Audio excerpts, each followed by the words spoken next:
সংগ্রামের উপস্থিতি আমরা দেখতে পাচ্ছি ভোলা সদর থানার 11 নং ভেদুরিয়া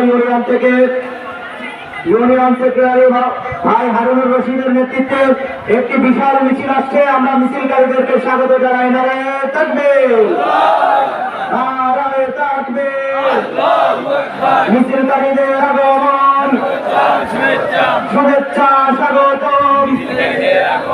জেলা কমিটির পক্ষ থেকে লাল গোলাপ শুভেচ্ছা। আলহামদুলিল্লাহ।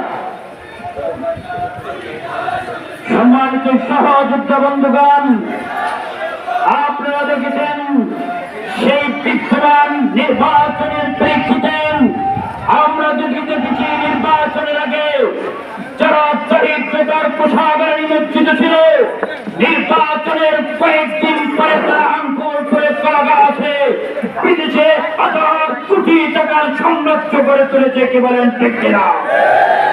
অতএব বিদ্যমান পরিস্থিতির পরিত্রাণ করার জন্য দেশকে সামনের দিকে এগিয়ে নিয়ে যাওয়ার প্রত্যয় নিয়ে ইসলামী আন্দোলন বাংলাদেশের মহতারাম পীর সাহেবের চরমাই যে ডাক দিয়েছেন আগামী নির্বাচন হবে বৃহৎ পদ্ধতিতে, অত বৃহৎ পদ্ধতিতে নির্বাচনের দাবি আদায় করার জন্য পীর সাহেব চরমাইয়ের আহ্বানে আগামী দিনে আমরা থেকে